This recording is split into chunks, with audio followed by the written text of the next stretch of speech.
الحمد لله نحمده ونستعينه ونستغفره ونؤمن به ونتوكل عليه ونعوذ بالله من شرور أنفسنا ومن سيئات أعمالنا من يهده الله فلا مضل له ومن يضلله فلا هادي له ونشهد أن لا إله إلا الله وحده لا شريك له ونشهد أن سيدنا ونبينا ومولانا محمدا عبده ورسوله أرسله بالحق بشيرا ونذيرا وداعيا إلى الله بإذنه وسراجا منيرا وصلى الله تعالى وسلم تسليما كثيرا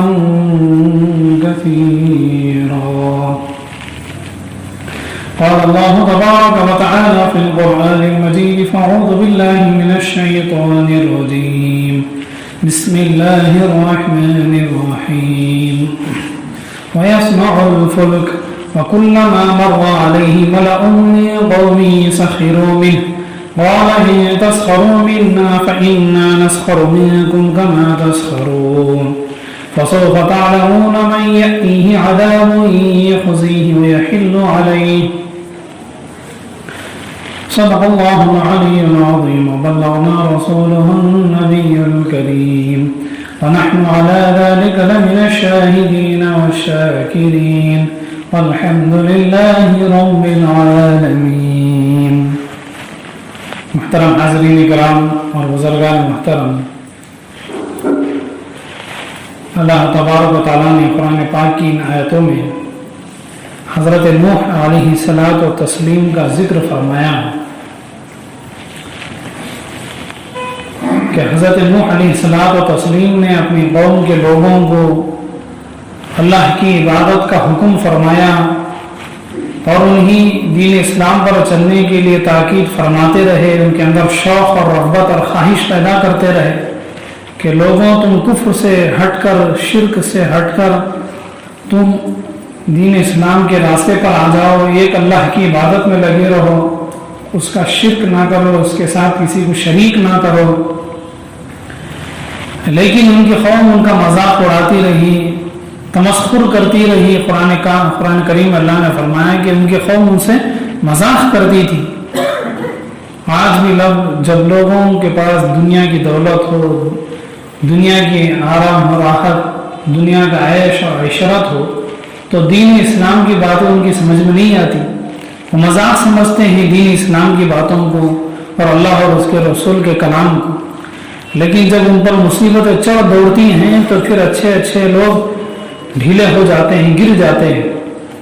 تو اللہ تبارک و تعالیٰ نے حضرت نوح علیہ الصلوۃ والتسلیم کا جو واقعہ قرآن کریم میں ذکر فرمایا، انہوں نے لوگوں کو دعوت دی کہ اے لوگوں دین اسلام کی طرف آؤ، اللہ کی عبادت کرو. اور اللہ تعالیٰ نے نوح علیہ السلام کو بڑی لمبی زندگی عطا فرمائی. آج کی دنیا کی طرح 60 70 80 سال کی زندگی نہیں، 1000 سال سے زیادہ ان کی عمر تھی. صرف 950 سال انہوں نے دین اسلام کی تبلیغ کی ہے. اس کی مثال ایسی ہے جیسے کہ بچہ جوان ہوتا ہے 15 سال کی عمر میں، تو کیا اس سے پہلے وہ نہیں تھا؟ وہ تھا، لیکن بچپن تھا اس کا. اس کے بعد جوانی کی شروعات ہو گئی. تو حضرت نوح علیہ الصلوۃ والتسلیم، بلکہ اللہ تعالیٰ کا قانون ہے کہ 40 سال کی عمر میں نبی بناتے ہیں. آپ اندازہ لگائیں کہ 40 سال سے لے کر 950 سال کی عمر تک، پھر اس کے بعد بھی کئی سال زندہ رہے، پھر 40 سال کی پہلے کی 40 سال کی زندگی سب ملائے تو 1000 سال سے زیادہ ان کی عمر ہے. تو بہت لمبا زمانہ انہوں نے لوگوں کو اللہ کی طرف بلایا کہ لوگوں لا الہ الا اللہ کہو، تم ایک اللہ کی عبادت کرو، تم ایک اللہ ہی کی طرف رجوع کرو. لیکن لوگ دنیا کی دولت تھی، دنیا کے آرام اور راحت ان کے پاس تھا، عیش و عشرت تھی، اسی میں رہے.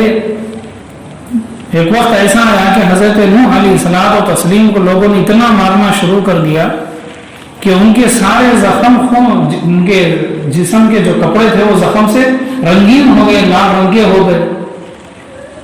لیکن اس کے باوجود بھی حضرت نوح علیہ الصلوۃ والتسلیم انہیں اللہ کی طرف بلاتے، ان کے اندر ایک شوق پیدا کرتے، خواہش پیدا کرتے کہ وہ دنیا کے دھوکے میں نہ آ جائے، کہ دنیا کی عمر ختم ہو جائے گی لیکن اس میں لوگ زندہ نہیں رہیں گے، لیکن ان کی شرارتیں اور بھی بڑھ گئی.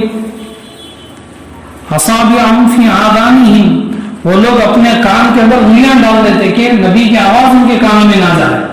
اتنے شریر ہو گئے تھے، اتنے ستانے والے، اتنے چڑانے والے، اتنے چھیڑنے والے کہ جب نبی علیہ الصلوۃ والتسلیم انہیں اللہ کی طرف بلاتے تو کانوں میں اپنی انگلیاں رکھ لیتے، اپنے منہ کے اوپر کپڑا ڈال لیتے، یعنی وہ نبی کو دیکھنا بھی نہیں چاہتے. اس طرح کی الٹی سیدھی حرکتیں کرنا، چھیڑنا، چوڑانا، عجیب عجیب قسم کی غلط حرکتیں کرنا ان کے اندر انہوں نے شروع کر دی.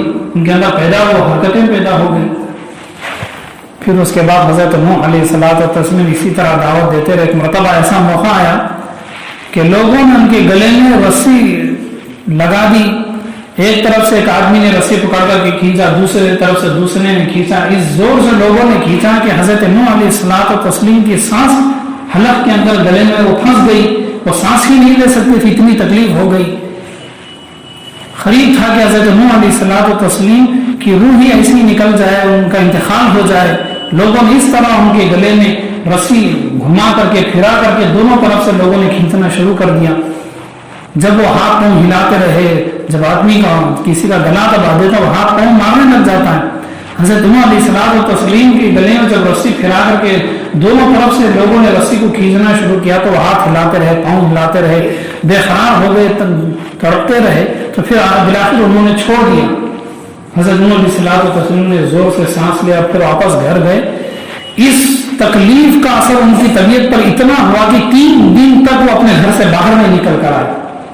آپ اندازہ لگائیں، کوئی معمولی بات نہیں کہ کسی کے انسان کو گلے کو اتنا زور سے دبائیں کہ بالکل اب جان جانے والی. باقی اس وقت انہوں نے لوگوں نے چھوڑ دیا حضرت نوح علیہ السلام کو. پھر اس کے بعد اللہ کی طرف سے یہ اذن ملا، اللہ کی طرف سے یہ آواز آئی نوح علیہ السلام کو کہ آپ ایک کشتی بنائیں، ہم ایک طوفان لائیں گے ان لوگوں کے لیے، ان شریروں کے لیے، ان کفر کا کام کرنے والوں کے لیے، ان شرک کرنے والوں کے لیے ہم ایک سمندری طوفان لائیں گے. اور ایسا طوفان آئے گا کہ ان میں سے کوئی بھی نہیں بچ پائے گا. حضرت نوح علیہ الصلوۃ والتسلیم لوگوں کو بتانا انہوں نے شروع کر دیا. وہ جہاز بنانے کے لیے لکڑیاں کاٹتے رہے، بڑے بڑے تختے تیار کرتے رہے. وہ بڑے ہی تھے، کارپینٹر کا وہ کام بھی کرتے تھے. انہوں نے بڑی بڑی تختیاں لی، تختے نکالے. اس کے بعد انہوں نے جہاز بنانا شروع کیا. 40 سال لگے انہیں جہاز بنانے کے لیے. کوئی چھوٹا موٹا جہاز نہیں تھا. حضرت نوح علیہ السلام نے جو جہاز بنایا تھا وہ بہت بڑا جہاز تھا. اتنا بڑا جہاز انہوں نے بنایا اللہ کے حکم سے کہ اس وقت اللہ کی طرف سے پانی کا عذاب آنے والا تھا، ایک سمندر کا طوفان آنے والا تھا. اتنا زیادہ پانی بھرنے والا تھا کہ زمین تو زمین، جنگل تو جنگل، پورے کے پورے پہاڑ، سب کے سب پہاڑ ڈوب کر کے پہاڑ سے اوپر تک پانی چلا جائے گا. اتنا زبردست طوفان آنے والا تھا. اب اتنے بڑے طوفان سے بچنے کے لیے کوئی چھوٹی موٹی جہاز کام نہیں آئے گی، بہت بڑی جہاز کی ضرورت ہے. جتنی بڑی جہاز ہوگی وہ سمندر کے موجوں کو، وہ سمندری طوفان کو وہ اسی قدر وہ برداشت بھی کر پائے گی. اللہ کا حکم ہوگا. حضرت نوح علیہ الصلوۃ والتسلیم دن شروع ہوتے ہی وہ لگ جاتے، درختوں کے پیچھے لکڑیاں کاٹتے، تختے بناتے، پھر درختوں کی ڈالیاں لے کر کے اس کے ساری چیزیں بنا دیتے. یہاں تک کہ انہوں نے جو جہاز بنائی اس جہاز کے 7 حصے تھے، یعنی کہ 7 فلور تھے. سب سے اوپر حضرت آدم علیہ الصلوۃ والتسلیم کے انہوں نے نشانیاں رکھی تھی. پھر اس کے بعد دوسرے حصے میں حضرت نوح علیہ الصلوۃ والتسلیم اور ان کے ساتھ جتنے لوگ ایمان انہوں نے قبول کیا، اسلام قبول کیا، سب کے سب دوسرے حصے میں تھے. پھر تیسرے حصے میں جتنے پرندے تھے سارے پرندوں کو انہوں نے اس میں رکھ لیا. اور پھر چوتھے حصے میں، چوتھے فلور میں حضرت نوح علیہ الصلوۃ والتسلیم نے جنگل کے درندوں کو رکھ لیا. درندہ کہتے ہیں چیر کر پھاڑ کر جو کھانے والے، جیسے شیر ہے، لومڑی ہے، گیدڑ ہے، جو جانوروں کو چیر پھاڑ کر کے کھا جاتے ہیں. ان سارے جانوروں کو انہوں نے اس میں چوتھے حصے میں جما لیا. 5ویں حصے میں چرندے، یعنی کہ گھاس چرنے والے جانور جیسے کہ بکری ہے، گائے ہیں، اونٹ وغیرہ ہے، ہاتھی وغیرہ ہے، کہ گھاس کھانے والے، پتیاں کھانے والے جانوروں کو انہوں نے 5ویں حصے میں جما لیا. پھر 6ٹھے حصے میں جو بچے کچے رہ گئے تھے، جو مخلوقات رہ گئے تھے، جو جاندار رہ گئے تھے، ان کو انہوں نے جما لیا. 7ویں حصے میں انہوں نے سب کے لیے کھانے کا سامان جمع کر لیا. اور وہ طوفان بھی کوئی 1-2 دن کا طوفان نہیں، کوئی سمندری جو طوفان اللہ نے وہاں پر نازل کیا، جو پانی کا عذاب نازل ہوا 10-15 دن، مہینہ 2 مہینے کا نہیں، 6 مہینے لگاتار آسمان سے بارش ہوتی رہی اور زمین سے مسلسل پانی ابلتا رہا، 6 مہینے کا طوفان۔ آج کی اس دنیا میں 8 دن 10 دن مہینہ اگر بارشیں لگاتار ہوتے رہے تو انسان ساری عادت میں ڈوب جائے گی۔ 6 مہینے لگاتار آسمان سے بارش ہوتی رہے اور زمین سے پانی بھی ابلتا رہے، وہ کس قدر زبردست طوفان ہوگا، وہ کیسا اللہ کا عذاب ہوگا۔ اللہ نے فرمایا کہ اس وقت جو عذاب آئے گا کوئی جنگل کا جانور زندہ نہیں رہے گا، ایمان والوں کے علاوہ کوئی انسان زندہ نہیں رہے گا، کوئی مسلمان کے علاوہ کوئی کافر زمین پر باقی نہیں رہے گا، اتنا خطرناک اللہ کی طرف سے عذاب آنے والا ہے۔ حضرت نوح علیہ الصلوۃ والتسلیم اتنے بڑے طوفان سے بچنے کے لیے 6 مہینے لگاتار آسمانی بارش، 6 مہینے لگاتار زمین سے پانی کا ابلنا، زمین سے چشموں کا نکلنا، اس طوفان سے بچنے کے لیے اللہ تعالیٰ نے انہیں 40 سال تک جہاز بنانے کا حکم دیا اور 40 سال تک جہاز بناتے رہے۔ وہ کتنی بڑی جہاز ہوگی جی، اس جہاز کے اندر بڑے بڑے ہاتھی آ جائے، بڑے بڑے جنگل کے جانور آ جائے، اس کے اندر انسان آ جائے، 6 مہینے کا راشن جانوروں کا آ جائے، انسانوں کا آ جائے، 7 قسم کا فلور انہوں نے بنا دیا تھا اس جہاز کے اندر۔ اب حضرت نوح علیہ الصلوۃ والتسلیم لوگوں کو سمجھاتے رہے، سمجھاتے 40 سال مکمل ہو گئے، جہاز بن کر کے پوری طرح سے تیار ہو گئی۔ اب اللہ کا عذاب آنے کا بالکل وقت قریب ہو گیا۔ حضرت نوح علیہ الصلوۃ والتسلیم نے لوگوں کو سمجھایا، لوگوں یہ اللہ کا پانی کا عذاب آنے والا ہے، ایسا آسمان سے عذاب آنے والا، ایسا پانی کا بارش کا عذاب آنے والا ہے، سوائے ایمان والوں کی کوئی بچنے والا نہیں۔ جو اس جہاز میں چڑھ جائے صرف وہی بچ سکتا ہے، اس کے علاوہ سارے زمین کے جانور تک ختم ہو جائیں گے۔ زمین میں جو جانور ہیں ان کی نسل کو باقی رکھنے کے لیے، ہاتھیوں کو نسل کو باقی رکھنے کے لیے ہاتھیوں کا نر اور مادہ، اونٹوں کی نسل کو باقی رکھنے کے لیے اونٹوں کا نر اور مادہ، پرندوں کی نسل کو باقی رکھنے کے لیے چڑیا میں سے نر اور مادہ، جتنی قسم کے پرندے ہوتے ہیں ہر ایک ایک نر مادے کا جوڑا، جانوروں میں بھی ہر قسم کے ایک نر اور مادے کا جوڑا۔ اس طرح اللہ تعالیٰ نے نوح علیہ السلام کے ذریعے جہاز کے جتنے فلور تھے، ایک فلور میں پرندے، ایک فلور میں جنگل کے جانور، ایک فلور میں گھاس چرنے والے جانوروں کے، ایک فلور کے اندر سارا کا سارا انسانوں کا 6 مہینے کا راشن، سارے جانوروں کے لیے کھانے کے لیے انتظامات، سارا فلور بن کر تیار ہو گئے۔ انہوں نے سارے جانوروں کو بھی جمع کر لیا۔ پھر اس کے بعد انہوں نے اپنے بیٹے کو سمجھایا۔ ان کے 4 بیٹے تھے، سام، حام، یافیس، یہ 3 بیٹے مسلمان ہوئے۔ ان کا جو 4تھا بیٹا تھا اس کا نام تھا کنعان، یہ بڑا شریر قسم کا لڑکا تھا، شریر قسم کا بیٹا تھا، غلط دوستوں کے ساتھ پڑھ کر کے اس کی طبیعت بگڑ گئی تھی، اس کی عادتیں بگڑ گئی تھی۔ حضرت نوح علیہ السلام نے فرمایا، بیٹا اب اللہ کا جو عذاب آنے والا ہے، 40 سال ہو گئے مجھے سمجھاتے 40 سال سے اس سمندری طوفان سے بچنے کے لیے اللہ نے جو پانی کی جہاز بنانے کا حکم دیا وہ بن کر تیار ہے، آج کوئی بچنے والا نہیں، اتنا زبردست پانی آئے گا کہ کوئی اس سے بچ نہیں پائے گا۔ وہ جو شریر لڑکا تھا، بیٹا تھا، اس نے اپنے باپ کے بیٹوں کو ہلکا سمجھا۔ ہوتی کچھ نالائق اولاد اس طرح اپنے باپ کی باتوں کو بھی ہلکا سمجھتے ہیں اور ماں باپ کو بھی وہ ہلکا سمجھتے ہیں، نہ تو ان کی عزت کرتے نہ ان کے ماں باپ کی وہ عزت کرتے ہیں۔ اس طرح کی اولاد ہوتی ہے۔ حضرت نوح علیہ الصلوۃ والتسلیم نے لوگوں کو سمجھایا کہ لوگوں اب جو اللہ کا پانی کا عذاب آنے والا ہے اس سے کوئی بچنے والا نہیں۔ حضرت نوح علیہ السلام نے اپنی بیوی سے فرمایا کہ اللہ کی طرف سے اشارہ ملا ہے کہ ہم اپنے گھر میں جو چولہا ہے، پہلے تو مٹی کے چولہے ہوتے تھے، مٹی سے بنا لیتے چولہے اور اسی میں لکڑیاں لگا کر چولہا تیار کر لیتے۔ اللہ تعالیٰ نے فرمایا کہ عذاب آنے سے پہلی نشانی یہ ہوگی کہ تمہارے چولہے میں سے گرم پانی ابلے گا۔ زمین سے تو ٹھنڈا پانی آتا ہے، گرم پانی کہاں سے آئے گا؟ یہ فطرت کے خلاف ہے۔ فطرت یہ کہ زمین سے پانی آتا ہے، لیکن گرم پانی جیسے انسان کے اوپر پڑ جائے تو انسان کو تکلیف ہو، اتنا زیادہ گرم پانی چولہے سے ابل کر کے آ جائے گا، چشمہ پھوٹے گا۔ اللہ نے فرمایا جب تمہارے گھر سے گرم پانی کا چشمہ ابلنا شروع ہو جائے سمجھ جو وقت بالکل ختم ہو چکا ہے، بس کچھ وقت رہ گیا ہے۔ نوح علیہ السلام کو تسلیم کی بیوی آ کر کہنے لگی ہمارے چولہے میں سے پانی کا چشمہ ابل رہا ہے اور وہ پانی بہت گرم ہے۔ حضرت نوح علیہ السلام سمجھ گئے کہ اللہ کے عذاب جو پانی کا عذاب آنے والا ہے اس کی شروعات ہو چکی ہے۔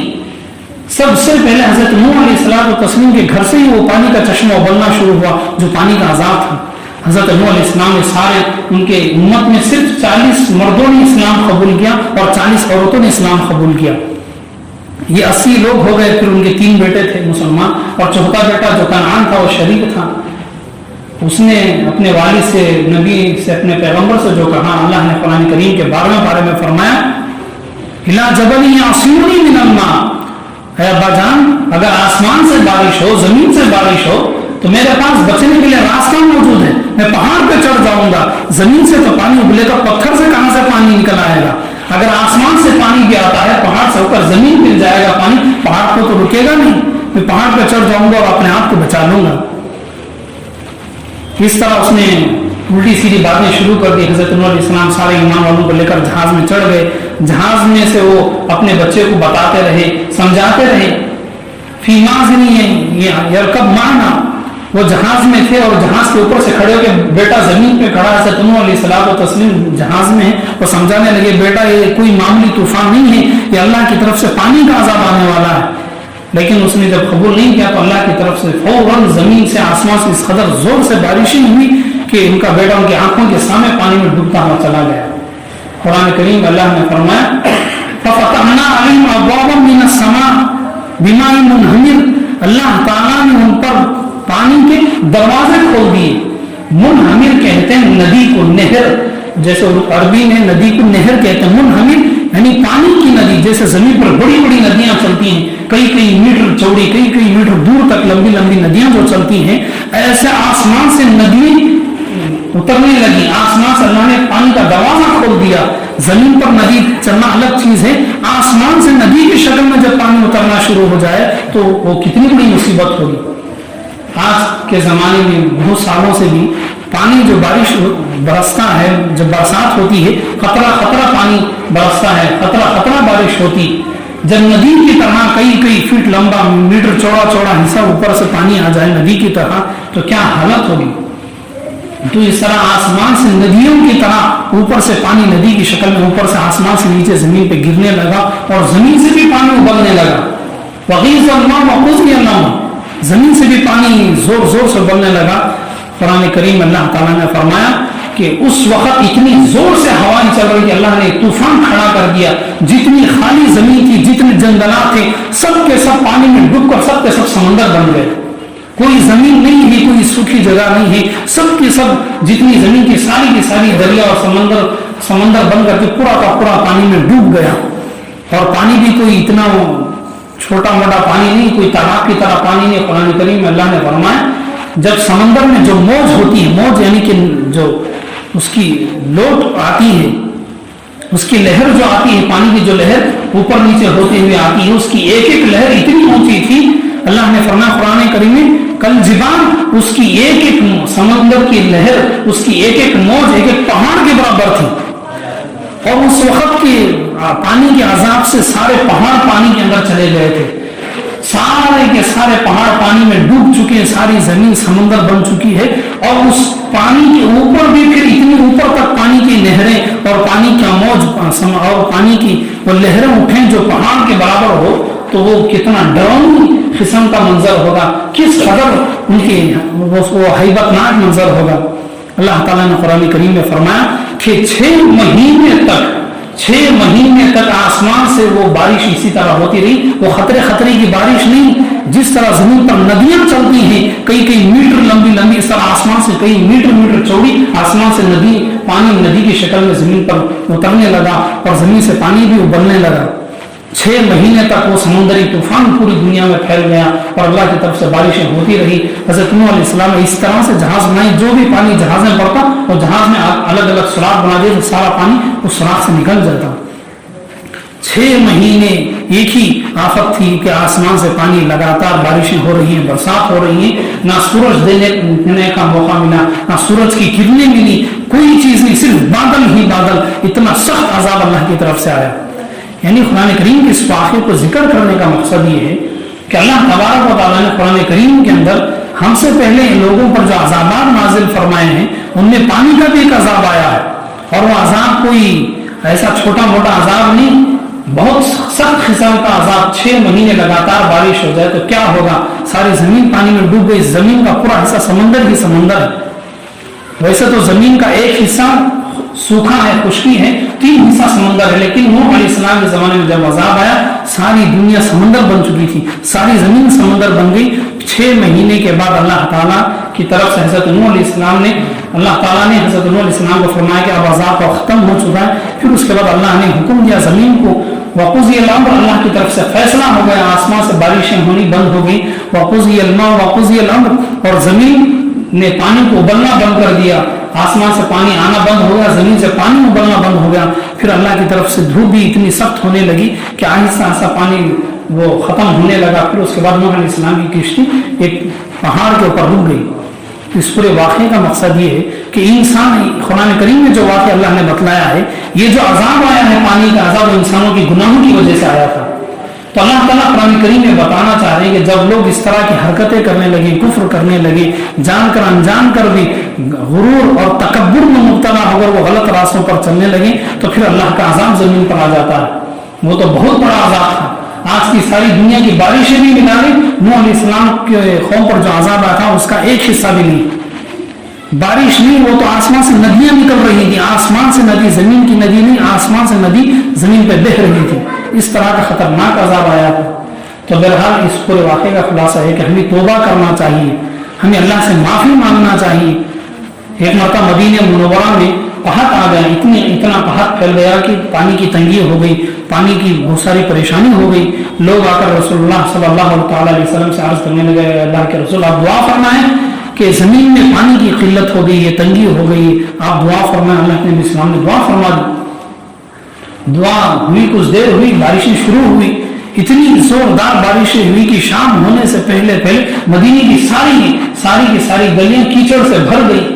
جب حد سے زیادہ بارش ہو جائے تو چلنے کے لیے راستہ بھی بند ہو جائے گا، ساری زمین کیچڑ کی طرح، جو راستے کا آدمی چلے تو کیچڑ کی طرح اسی میں اس کا پاؤں پھنس جائے، اسی کے اندر پاؤں دھنس جائے۔ پھر لوگ آ کر کے اللہ کے نبی اسلام سے کہنے لگے آپ اللہ سے دعا فرمائیں کہ یہ بارش اتنی زیادہ ہو گئی ہے کہ سارے راستے کیچڑ میں ہو گئے ہیں، اب قریب ہے کہ ہمارے گھر بھی کہیں ڈوب نہ جائیں، ہمارے جانور پانی میں کہیں ڈوب کر کے مر نہ جائیں، کہیں انسانوں کی بھی موت نہ ہو جائے۔ اللہ کے رسول آپ دعا فرمائیں کہ بارشیں کم ہو جائیں، ضرورت سے زیادہ بارشیں ہو چکی ہیں، اگر ایسی بارشیں ہوتی رہی تو انسانوں کی بھی جان جائے گی اور جانوروں کی بھی جان جائے گی، ساری آبادی ختم ہو جائے گی۔ اللہ کے نبی علیہ الصلوۃ والتسلیم نے اس وقت اللہ سے دعا مانگی، الہ العالمین اللہ اس بارش کو رکا لے، اس بارش کو ختم فرما دے، ساری زمین پانی سے تر بتر ہو گئی ہے، جل تھل ہو چکی ہے، ساری زمین پانی سے بھیگ چکی ہے۔